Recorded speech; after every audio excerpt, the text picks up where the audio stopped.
بسم اللہ الرحمن الرحیم۔ او ہاں، وہ تو ذہن سے ہی اتر گئی تھی میرے، لیکن یہ نہیں معلوم تھا مجھے کہ وہ امریکی ہے۔ تو کیا تم پہلے بھی کبھی جا چکے ہو امریکہ؟ وہ قدرے حیرت سے مجھے دیکھ رہا تھا، شاید یقین نہیں آیا تھا اسے میری بات پر۔ خیر چھوڑو، یہ کوئی اتنی اہم بات نہیں ہے۔ تم یہ بتاؤ مجھے امریکہ کیوں بھیجنا چاہتے ہو؟ چند ماہ قبل میرا بیٹا سیاحت کی غرض سے امریکہ گیا تھا، وہاں جا کر وہ اچانک غائب ہو گیا ہے۔ کہیں میں اس کے بارے میں جاننا چاہتا ہوں، اسے واپس لانا چاہتا ہوں۔ وہ ایک ہی بیٹا ہے میرا۔ یہ تو ایسا مشکل کام نہیں ہے۔ تم یہاں امریکی سفارت خانے کے ذریعے وہاں کی حکومت سے رابطہ قائم کر کے اسے تلاش کروا سکتے ہو۔ اگر وہ قانونی طور پر گیا ہے اور کسی غلط کام میں ملوث نہیں ہے تو وہ ضرور تعاون کریں گے۔ یہ میں کر چکا ہوں۔ تمہارا خیال ہے کہ میں اتنے دن خاموش بیٹھا رہا ہوں؟ میں نے اپنے طور پر ہر سیدھا راستہ اختیار کر کے دیکھ لیا ہے، لیکن کچھ پتہ نہیں چلا اس کا۔ بس اتنا ہی معلوم ہو سکا کہ وہ نیو یارک کے لنکن ہوٹل میں ٹھہرا ہوا تھا، پھر اس نے وہ ہوٹل چھوڑ دیا۔ اس کے بعد کہاں گیا وہ کچھ پتہ نہیں چلتا۔ اس کی آواز برانے لگی تھی۔ نیو یارک کے لنکن ہوٹل کا نام سن کر میرے کان کھڑے ہو گئے۔ میں نے چونک کر اسے دیکھا۔ نام کیا ہے اس کا؟ شاہد۔ وہ آہستہ سے سسکی لے کر بولا، شاہد حسین۔ میرے پورے بدن میں جیسے برقی رو دوڑتی چلی گئی، ایک ایک رواں کھڑا ہو گیا تھا میرے بدن کا۔ میں سکتے کے سے عالم میں آنکھیں پھاڑے اس کی شکل کو تکتا ہی رہ گیا۔ کیسی عجیب بات تھی۔ یہ اس شاہد حسین کا باپ تھا جس کے نام سے اور جس کے کاغذات پر میں نے سان فرانسسکو سے واپسی کا سفر کیا تھا۔ وہ شاہد حسین وہ ذلیل دمن کے لیے اسیری کے باعث غریب الوطنی میں مارا گیا تھا۔ اپنے پاس نہ جانے کیسے کیسے ہتھ کنڈے استعمال کر کے اور کن مظلوموں کی آہیں لے کر دولت مندوں کی صف میں آ کھڑا ہوا تھا۔ وہ گھر یہ دولت کیا کام آ رہی تھی اس کے؟ اپنے نور نظر لختے جگر سے اس طرح محروم ہو گیا تھا وہ کہ اسے ابھی تک اپنے کنگال ہو جانے کی خبر بھی نہیں ہو سکی تھی۔ پتہ ہی نہیں تھا اسے کہ اس نے دولت کے بل پر اپنے جس جگر گوشے کو امریکہ کی سیاحت کے لیے بھیجا تھا، اس کے ساتھ کیا سلوک ہوا ہے وہاں۔ مجھے حیرانی سے اپنی طرف تکتے پا کر اس نے پوچھا، کیا بات ہے؟ تم اس قدر حیرت سے مجھے کیوں دیکھ رہے ہو؟ میں نے سوچا اسے سب کچھ صاف صاف بتا دوں کہ اس کے بیٹے کے ساتھ اس عظیم امریکہ میں کیا بیت چکی ہے، لیکن میری زبان نے ساتھ نہیں دیا، میرا دل بھی میرا آمادہ نہیں ہوا اس پر کہ میں اس سوختہ دل شخص کو مزید اذیتوں سے دوچار کروں۔ وہ جو ابھی کچھ ہی دیر پہلے دوستوں کے درمیان بیٹھا اپنی بالا و بلند شخصیت کو نمایاں کرنے کے لیے خوب دل کھول کے کہے لگا رہا تھا، اندر سے کتنا شکستہ، کیسا منتشر تھا اور اپنے سینے میں ناسور چھپائے بیٹھا تھا۔ اس نے یہ محفل سجائی ہی اس لیے تھی کہ یوں مجھ سے رابطہ استوار کر کے مجھے اپنے درد کا مداوع کرنے پر آمادہ کر سکے۔ اسے اپنے سوال کا جواب حاصل کرنے کے لیے بنی طے کے کسی حاتم کی تلاش تھی جو اس کے لیے ایک طویل سفر کر کے سکون قلبی فراہم کر سکے۔ اسے اس کی وہ بڑی سے بڑی قیمت ادا کرنے کو تیار تھا۔ کیسا نادان نہ سمجھ تھا وہ۔ اتنے بڑے بڑے کام کرتا تھا لیکن اس حقیقت سے واقف نہیں تھا کہ سکون کی دولت نہ کہیں نقب لگا کر حاصل کی جا سکتی ہے، نہ ذخیرہ اندوز بلیک مارکیٹنگ اسمگلنگ سے، اور نہ ہی کسی کا حق مار لینے سے یا کسی کا خون نچوڑنے سے۔ اس کے لیے قلب کو صاف کرنے اور سینے میں گداز پیدا کرنے کی ضرورت ہوتی ہے۔ سخت دلوں میں جو ہوس زر سے پہلے ہی لبالب بھرے ہوں، سکون کہاں سما سکتا ہے؟ اس کے لیے تو بڑی جگہ چاہیے، دل کے اندر تنگ دلوں میں داخل ہی نہیں ہو سکتا وہ۔ حیرت کی بات یہ ہے کہ سیٹھ قاسم تم جیسا باحثیت باوسیلہ شخص ایٹم کے اس دور میں اپنے بیٹے کا پتہ نہیں چلا سکا، اور امریکہ جیسے ملک میں اتنے بڑے آدمی کا جوان سال بیٹا ننھی سی سوئی کی طرح گم ہو کر رہ گیا ہے۔ میں نے کہا، ہاں پہلے میرا بھی یہی خیال تھا۔ میں اپنے آپ کو بے حد خبتی بہت باحثیت آدمی سمجھا کرتا تھا۔ سمجھ یہ رکھا تھا میں نے کہ دنیا میں دولت ہی سب سے بڑی طاقت ہے، اس سے ہر چیز حاصل ہو جاتی ہے، سب کچھ مل جاتا ہے اس کے زور پر۔ مگر اب مجھے احساس ہو گیا ہے کہ اپنی بے بذاتی کا اب مجھ پر اپنی حقیقت پوری طرح کھل گئی ہے۔ جیلانی، میں بڑا گناہگار شخص ہوں۔ دولت کی خاطر میں نے انسان انسانیت سے ناتا توڑ کر خود کو مکمل طور پر شیطان کے حوالے کر دیا تھا، لیکن بیٹے کی گمشدگی نے مجھے پہلی بار دل کے درد سے آشنا کیا ہے۔ پہلی بار مجھے احساس ہوا ہے کہ جب دل پر چوٹ لگتی ہے تو آدمی کی کیا کیفیت ہوتی ہے۔ میں گزشتہ 1 ماہ سے تو راتوں کو اٹھ کر اپنے رب سے خطاؤں کی معافی کے لیے توبہ استغفار کر رہا ہوں، لیکن مجھے اپنے بیٹے کے بارے میں کوئی خبر نہیں ملتی۔ جیلانی میرے بھائی، مجھے میرا بیٹا لا دو، میں اس کے عوض تمہیں اپنی ساری دولت دینے کو تیار ہوں۔ اس کی آواز بھاری ہو کر پھٹنے لگی تھی، ایسا معلوم ہوتا تھا جیسے وہ ابھی بلک بلک کر رو پڑے گا۔ اس کی حالت دیکھ کر میرا بھی دل بھر آیا تھا۔ میں خالی نظروں سے اسے دیکھتا رہا اور اس نے جلد ہی اپنی حالت پر قابو پا لیا۔ چند ثانیے مجھے جواب طلب نظروں سے دیکھتے رہنے کے بعد بولا، معاف کرنا دوست، میں ذرا جذباتی ہو گیا تھا۔ یہ مسئلہ ہی ایسا ہے، میرے درد کو تم خوب سمجھ سکتے ہو کیونکہ تم بھی اپنی بہن کے لیے پریشان ہو اور اس کی سلامتی کی خاطر سب کچھ کر گزرنے کو تیار رہتے ہو، لیکن تمہیں یہ اطمینان بھی حاصل ہے کہ تم اس کے مصائب سے آگاہ ہو۔ گو اس کی کوئی مدد نہیں کر سکتے، مگر یہ تو جانتے ہو کہ وہ کہاں اور کس حال میں ہے۔ میری بد نصیبی یہ ہے کہ میں یہ تک نہیں جانتا کہ میرے بیٹا ہے کہاں، اس لیے میں تمہاری بہن کا معاملہ پہلے نپٹا لینا چاہتا ہوں۔ اس کام میں زیادہ وقت نہیں لگے گا ہمیں، جبکہ میرا کام صبر طلب بھی ہے اور مشکل بھی۔ پہلے تو تمہیں یہ معلوم کرنا پڑے گا شاہد ہے کہاں، وہ صحیح سلامت بھی ہے کہ نہیں۔ یہاں لانے سے پہلے تو اس کا ڈھونڈ نکالنا ہی ایک سنگین مسئلہ ہے۔ اس کے لہجے کی شکستگی بتا رہی تھی کہ اسے اپنے بیٹے کو سلامتی کا یقین نہیں ہے۔ وہ سمجھ چکا ہے کہ اس کے بیٹے کو کوئی سنگین حادثہ پیش آیا ہے اور یہ ساری تگو دو جو وہ کرنا چاہتا ہے یا کر رہا ہے محض اپنے دل کو اطمینان دلانے کے لیے ہے۔ ایک موہوم سی امید ہے جو اسے سہارا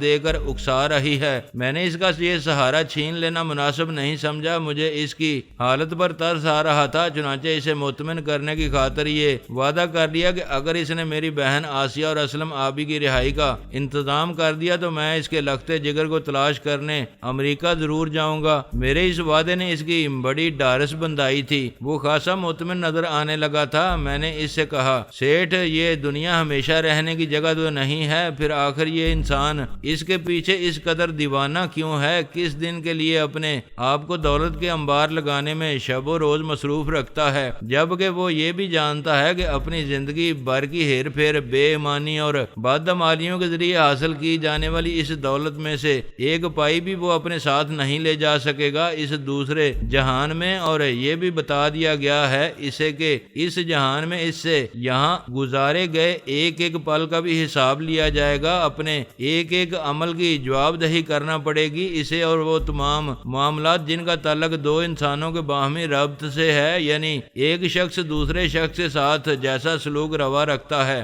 اس کا نتیجہ تو وہ خود اسی دنیا میں اپنی آنکھوں سے دیکھ لیتا ہے۔ مکافات عمل کا قانون تو قدرت نے اسی دنیا کے لیے بنایا ہے۔ جس طرح جو کی کاشت کرنے والا گندم کی فصل کاٹنے کی امید نہیں رکھتا، اسی طرح آدمی کو اپنی بدعمالیوں کے صلے میں کسی نیک عمل کی توقع نہیں رکھنا چاہیے۔ وہ جو کچھ دوسروں کے ساتھ کرتا ہے اس کے ساتھ بھی ویسا ہی ہوتا ہے، پھر شکوہ کیسا اور شکایت کیوں؟ یہ تم نے بالکل ٹھیک کہا ہے جیلانی۔ ہم یہ سب کچھ جاننے کے باوجود کبھی تقدیر کو مورد الزام ٹھہراتے ہیں اور کبھی زمانے کو دوش دینے لگتے ہیں، اپنی کوتاہیوں کا حساب نہیں کرتے، کبھی اپنے احتساب کی ضرورت ہی نہیں سمجھتے۔ وجہ اس کی یہ ہے کہ ہم یہ تسلیم ہی نہیں کرتے کہ لوگوں کے ساتھ خود ہمارا عمل خراب ہے، نہ لوگ خراب ہیں نہ زمانہ، اور جسے چوٹ کھانے کے بعد اپنی غلطی کا احساس ہو جاتا ہے وہ سیٹھ قاسم کی طرح راہ راست اختیار کر لیتا ہے۔ وقت کا کوئی ظالم لمحہ آدمی کی آنکھیں کھول دے تو یہ بھی اس کی خوش نصیبی ہے۔ کیا غلط کہہ رہا ہوں سیٹھ؟ نہیں دوست، تم بہت اچھی باتیں کرتے ہو۔ میں نے تمہارے بارے میں جو کچھ سنا تھا اس کی روشنی میں تم ایسے تو نظر نہیں آتے۔ میرا تو خیال تھا کہ تم کوئی بہت خوفناک قسم کے بڑے ہی شفاق آدمی ہوگے، لیکن تمہاری اس وقت کی باتوں نے یہ تاثر دیا ہے مجھے کہ تم ایک درد مند دل کے مالک، ایک مہربان شخص ہو جسے حالات نے سنگلاخ راہوں پر ڈال دیا ہے۔ ہاں سیٹھ، کبھی میں بھی بہت ہی شریف گھرانے کا سیدھا سادہ سا فرد تھا، لیکن ایک رات تقدیر نے مجھ سے ایسا مذاق کیا کہ میرے ہاتھوں سے شرافت کا دامن چھوٹ گیا، میرے سینے میں دہکتے ہوئے انگارے بھر دیے گئے گئے جنہیں سرد کرنے کی کوشش میں اپنی راہ گم کر بیٹھا اور جب سے اب تک بھٹکتا ہی پھر رہا ہوں۔ نہ جانے میری یہ تیرا و تارا تقدیر مجھے اور کب تک بھٹکاتی پھرے گی۔ نا امید نہ ہو، خدا پر بھروسہ رکھو، وہ بہتری کی کوئی راہ ضرور پیدا کرے گا تمہارے لیے۔ اس کا کوئی کام مصلحت سے خالی نہیں ہوتا۔ اس کی بات سن کر میرے دل کی عجیب حالت ہونے لگی تھی، یوں لگتا تھا جیسے میری رگوں میں لہو کی گردش ایک دم تیز ہو گئی ہے۔ دل ایک انجانی سی مسرت سے بھر گیا ہے۔ میرے کانوں میں جیسے کسی نے سرگوشی کی، غلام جلانی یہ ٹھیک کہہ رہا ہے، تیری برسوں کی آوارگی بے مقصد نہیں تھی۔ مصائب کا یہ انبوہ جو تیری راہ میں حائل رہا ہے، ہمیشہ تو یہ بھی قدرت کی طرف سے ایک عطیہ تھا تیرے لیے۔ تجھے مصائب کی بھٹی میں پکا کر تیار کیا گیا ہے کسی اہم کام کے لیے، اور شاید اب اس کام کی ابتدا ہو چکی ہے۔ قدرت نے تیرا انتخاب تیرے ملک اور قوم کی اہم خدمت کے لیے کیا ہے اور ہر طرح سے تیار کر کے تجھے اس راہ پر ڈالا ہے کہ تو اپنے پاک وطن میں یہودیوں کی ریشہ دوانیوں کا کلا کما کر سکے۔ بے اختیار میری نظریں اس طرف اٹھ گئیں جدھر وہ بنت یہودا لیزی شرافت علی کے ساتھ گئی تھی۔ وہ دونوں نہ جانے کس گوشے میں جا ٹھہرے تھے، میں انہیں دیکھ نہیں سکا، لیکن پھر بھی لیزی کا چہرہ میری آنکھوں میں تیرنے لگا تھا اور ذہن میں گریگری کی آواز کی بازگشت سنائی دینے لگی تھی۔ دنیا پر یہودیوں کا تسلط قائم کرنے کے خواب کو شرمندہ تعبیر کرنے کے لیے یہودی قوم کو 3 نعرے دیے گئے ہیں۔ یہودیت کے سوا دنیا کے ہر مذہب اور ہر نظریے کو باطل قرار دینے پر اپنا پورا زور صرف کر دو۔ دنیا بھر کی معیشت پر اس طرح چھا جاؤ کہ دنیا کی ساری دولت یہودیوں کے قبضے میں آ جائے، اور تمام ذرائع ابلاغ پر ایسا تسلط قائم کرو کہ یہودیوں کی آواز کے ساتھ کوئی اور آواز سنائی نہ دے سکے۔ ہماری مرضی کے خلاف کوئی نہ کسی کی بات پر یقین کر سکے، نہ کسی کی تحریر پر۔ بھلا ہو اس گریگری کا جس نے میرے لیے ایک راہ متعین کر دی تھی اور میری بے مقصد زندگی کو ایک نصب العین عطا کر دیا تھا۔ دمن نے ایک بھیانک انجام سے دوچار کرنے کے لیے، ایک خوفناک دلدل میں اتارنے کے لیے امریکہ پہنچانے کا انتظام کیا تھا میرے لیے، لیکن قدرت نے کچھ اور ہی فیصلہ کر رکھا تھا۔ اس میرے رب نے اسی دلدل میں میرے لیے ایک نئی زندگی کی راہ پوشیدہ کر رکھی تھی۔ سیٹھ قاسم کچھ دیر خاموش بیٹھا مجھے دیکھتا رہا، شاید اسے میرے بولنے کا انتظار تھا، مگر جب میری خاموشی طول کھینچتی چلی گئی تو وہ میرا شانہ تھپکتے ہوئے بولا، فکر مت کرو کسی بات کی، میں اپنی طرف سے پوری کوشش کروں گا تمہارے دوست اور بہن کو آزادی دلانے کی۔ اگر تعلقات اور پیسہ کام نہ آ سکا تو بڑے سے بڑے وکیل کی خدمات حاصل کریں گے ہم۔ ان کے کیس کی پیروی کے لیے کوئی کسر نہیں اٹھا رکھوں گا میں۔ یہ ایک بے حد مشکل کام ہے سیٹھ، میں تم سے وعدہ کرتا ہوں اگر تم اس میں کامیاب نہ بھی ہو سکے تب بھی میں تمہارا کام ضرور کر دوں گا۔ میں اپنے کام کی تکمیل کی شرط واپس لیتا ہوں۔ اس نے خوش ہو کر وہ پورے جذبات سے میرے دونوں ہاتھ اپنے ہاتھوں میں لے لیے اور مسرت سے لبریز آواز میں بولا، تم بہت عظیم انسان ہو غلام جلانی، مجھے افسوس ہے دنیا نے تمہیں سمجھا ہی نہیں آج تک۔ بس کرو سیٹھ، اتنا اونچا نہ اٹھاؤ مجھے کہ میں اپنے قد کی پیمائش ہی بھول جاؤں، زمین پر ہی رہنے دو مجھے۔ ایسی بات نہیں ہے جلانی، یقین کرو میں دل سے تمہاری قدر کرنے لگا ہوں، بہت متاثر کیا ہے تم نے مجھے۔ میرا خیال ہے اب کوئی خاص بات نہیں رہی ہے کرنے کو، لہذا کیوں نہ اٹھ جائیں اب ہم یہاں سے۔ ہاں چلو، وہ لوگ باہر کہیں ہمارا انتظار کر رہے ہوں گے۔ وہ اٹھتے ہوئے بولا، میں بھی اس کے ساتھ ہی اٹھ کر کھڑا ہو گیا۔ ہم دونوں آگے پیچھے باہر کی طرف بڑھنے لگے۔ سیٹھ قاسم میرے آگے آگے چل رہا تھا۔ دروازے کے قریب پہنچ کر جیسے ہی میں نے باہر قدم رکھنا چاہا، ایک بہرہ تیزی سے میرے قریب آ کر بولا، جناب وہ آپ کے ساتھی سوئمنگ پول کے قریب آپ کا انتظار کر رہے ہیں۔ یہ بتاتے ہوئے اس نے چپکے سے کوئی طے کیا ہوا کاغذ میرے ہاتھ میں تھما دیا۔ ایک لمحے کے لیے میں ذرا سا جھجکا، مگر فوراً ہی سنبھل کر وہ ہاتھ جس میں اس نے کاغذ پکڑایا تھا پتلون کی جیب میں ڈال لیا اور باہر نکل آیا۔ سیٹھ قاسم باہر کھڑا ادھر ادھر نظریں دوڑا کر شرافت علی اور لیزی کو تلاش کر رہا تھا۔ میں نے قریب جا کر کہا، وہ بہرہ بتا رہا تھا وہ دونوں سوئمنگ پول کے قریب ہمارے منتظر ہیں۔ اچھا آؤ پھر، سیٹھ قاسم نے کہا اور ایک جانب بڑھ گیا۔ میں نے چلتے چلتے کہا، میں ذرا باتھ روم جانا چاہتا ہوں، کیا میری رہنمائی کرو گے سیٹھ؟ اوہ کیوں نہیں، یہ اس طرف بائیں ہاتھ جو پتلی سی گلی ہے اسی میں چلے جاؤ، یہیں باتھ روم ہے۔ میں اس کی بتائی ہوئی سمت میں بڑھتے ہوئے بولا، بس 2 منٹ لگیں گے، ابھی آیا میں۔ سفید ٹائلوں والے فرش اور دیوار دیواروں والا صاف شفاف باتھ روم اس گھڑی بالکل خالی تھا۔ میں نے اندر داخل ہوتے ہوئے جیب سے کاغذ نکال کر دیکھا، وہ کوئی رکا تھا۔ میں نے اسے کھول کر پڑھنا شروع کیا۔ لکھا تھا، ایک درمیانے قد کا گہرے نیلے شلوار سوٹ میں ملبوس شخص بہت دیر سے تمہارے گرد منڈلا رہا ہے۔ اس کا تعلق ایک نامی گرامی بدماش سے ہے۔ اس کے 2 ساتھی ہوٹل کے باہر پیلے رنگ کی مزدہ کار میں موجود ہیں۔ واپس جاتے ہوئے ان کا خیال رکھنا اور چکنا رہنا ان کی طرف سے۔ کل دوپہر کے وقت ہل پارک پہنچ جاؤ، تمہیں وہاں سے میرا آدمی میرے پاس لے آئے گا۔ یہ ملاقات بے حد ضروری ہے، یاد رکھنا۔ کل دوپہر ٹھیک 12 بجے اس وقت ہل پارک بحران ہوتا ہے۔ میرا آدمی خود ہی تمہارے پاس پہنچے گا اور اپنی شناخت کے لیے اپنا نام گریگری بتائے گا۔ تم اس کے ساتھ بے دھڑک چلے آنا، تمہارا دوست گریگری۔ رکا پڑھ کر میں حیران رہ گیا۔ اس کا مطلب تھا کہ گریگری خود بھی پاکستان آ گیا تھا۔ اگر یہ درست تھا تو اس کے آنے سے میری پشت مضبوط ہو گئی تھی، لیکن اس کی یہاں موجودگی ان لوگوں کو چکنا بھی کر سکتی تھی جن کے خلاف ہم دونوں کا اتحاد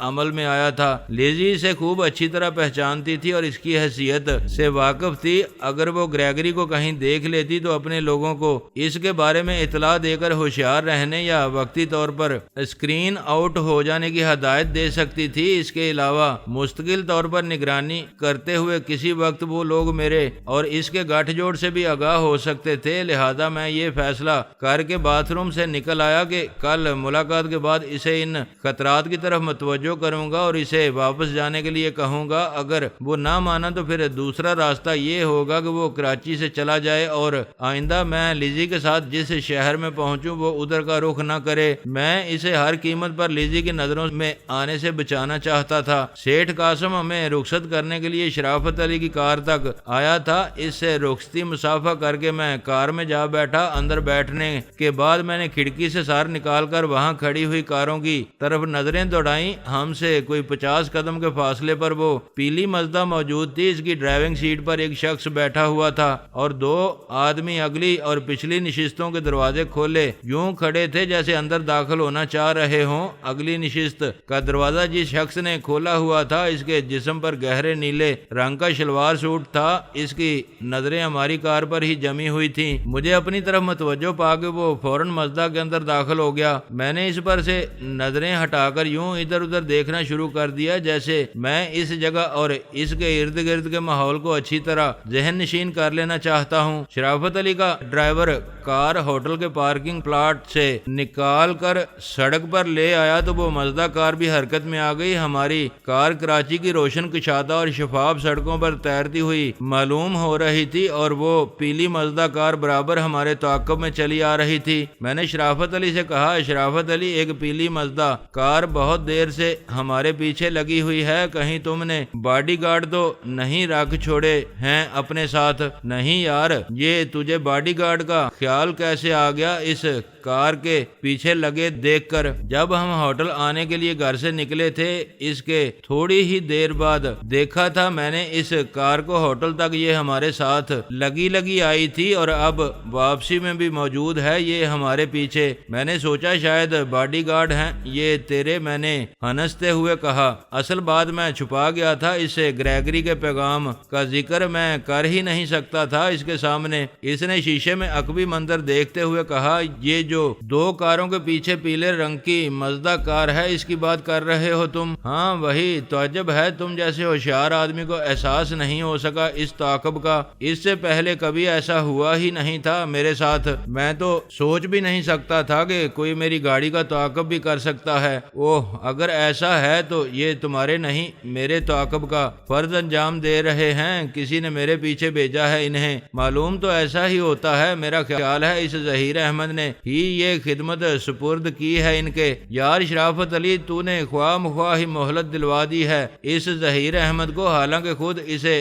جانو کے بغیر یہ دنیا اچھی نہیں لگ رہی ہوگی۔ خودکشی پر آمادہ نظر آ رہا ہے مجھے وہ۔ کیوں نہ اس کا بھی قصہ تمام کرتے چلیں اسی وقت؟ او نہیں یار، تو ہر وقت ادار کھائے ہی بیٹھا رہتا ہے، خون خرابے کے لیے خون سوار رہتا ہے ہر وقت تیرے سر پر۔ معلوم ہوتا ہے تیرے اوپر اپنے نام کا کچھ نہ کچھ اثر موجود ہے۔ ابھی تو میرے بھائی جو کام کرنا ہے اسے آج کرو یا کل، فرق تو کچھ نہیں پڑتا نا۔ چنانچہ اچھا یہی ہے کہ آج کا کام کل پر نہ چھوڑا جائے، لیکن میں تجھ سے مختلف انداز میں سوچتا ہوں جیلانی۔ میرا خیال یہ ہے کہ برا کام کرنے میں جتنی دیر کی جائے بہتر ہے، اس طرح اس کا امکان رہتا ہے کہ شاید آدمی ایک برائی سے بچ جائے۔ ممکن ہے دیر ہونے کے بعد اس کی ضرورت نہ رہے یا ارادہ تبدیل ہو جائے اور آدمی ایک برائی کرنے سے بچ جائے۔ انسان کو کوشش یہی کرنا چاہیے۔ اوے چپ کر جا بگلا بھگت، جانتا ہوں میں کتنا نیکوکار ہے تو،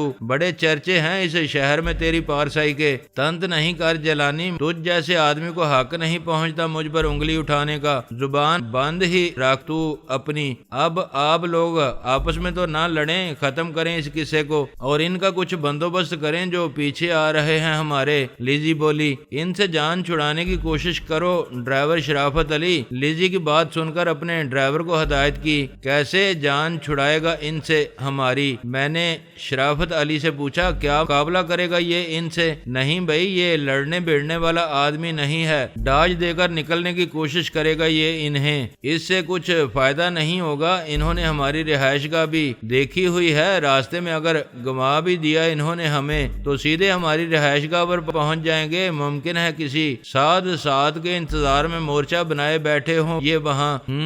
بات تو تیری جی کو لگتی ہے جیلانی، پھر تو نے کچھ سوچا ان کے لیے کیا کرنا چاہیے؟ رات آدھی گزر چکی ہے، 1 بجنے والا ہے اس وقت، سڑکیں زیادہ تر ویران ہی پڑی ہوں گی، انہیں اپنے پیچھے لگائے ہوئے کسی ایسی سڑک پر لے چلو جہاں آبادی قریب نہ ہو، وہاں اس گاڑی کو روک کر نمٹ لیں گے ہم ان سے۔ لیزی نے تجویز پیش کی۔ یہ بہت مناسب بات کہی ہے لیزی نے، اس کے سوا راستہ بھی کوئی نظر نہیں آتا، بالکل ہی جان چھوٹ جائے گی ہماری، اور اگر وہ لوگ مسلح ہوئے تو یوں خالی ہاتھ تو تعاقب میں نہیں آ رہے ہوں گے وہ ہمارے، پستول تو ضرور ہی ہوں گے ان کے پاس، جبکہ ہمارے پاس کوئی چاقو یا خنجر تک نہیں ہے، پھر کیسے نمٹ سکیں گے ہم ان تینوں سے؟ اوے چھٹ ڈوئے بزدلا کی اگر مگر لائی ہے، یہ بھی تو سوچ میرے یار، ان حالات میں اگر انہوں نے راستے ہی میں ہمیں روک کر للکارا تو کیا کریں گے ہم؟ یوں خالی ہاتھوں مقابلہ کر لیں گے ہم ان کا؟ ٹھیک ہے، جو تیرا جی چاہے کر یار، شرافت علی نے کہا اور پھر ڈرائیور سے بولا اسٹیڈیم روڈ پر نکل چل بھائی۔ اچھا صاحب، ڈرائیور نے کہا اور گاڑی کی رفتار بڑھا دی۔ اس اثناء میں ہم کیپری سینما کے سامنے پہنچ چکے تھے۔ 1 ہی منٹ بعد مزار قائد پر جا پہنچے۔ مزار کی حد ختم ہوتے ہی دائیں ہاتھ والی سڑک پر ڈرائیور نے گاڑی ڈال دی۔ یہ علاقہ میرا دیکھا ہوا تھا، یہاں قریب ہی وہ بنگلہ تھا جہاں شرافت علی نے ہمیں ٹھہرایا ہوا تھا، لیکن ڈرائیور ادھر جانے کی بجائے گاڑی سیدھی نکال لے گیا۔ جلد ہی ہماری گاڑی جیل کے برابر سے گزرتی ہوئی سبزی منڈی والی سڑک پر جا چڑھی۔ پیلے رنگ کی مزدہ جو برابر ہمارے تعاقب میں چلی آ رہی تھی اب نظر نہیں آ رہی تھی۔ سبزی منڈی میں اچھی خاصی چہل پہل نظر آ رہی تھی اس سمے، پھر اچانک ڈرائیور نے رفتار کم کیے بغیر گاڑی کو دائیں جانب موڑ دیا۔ یہ سڑک بالکل ویران نظر آ رہی تھی، یہاں آبادی بھی نہیں تھی۔ ہمارے بائیں ہاتھ نیشنل اسٹیڈیم تھا۔ این اسٹیڈیم کے سامنے پہنچ کر شرافت علی نے گاڑی ڈرائیور کو روکنے کے لیے کہا۔ ڈرائیور نے فوراً اس کے حکم کی تعمیل کی تھی۔ ہم سب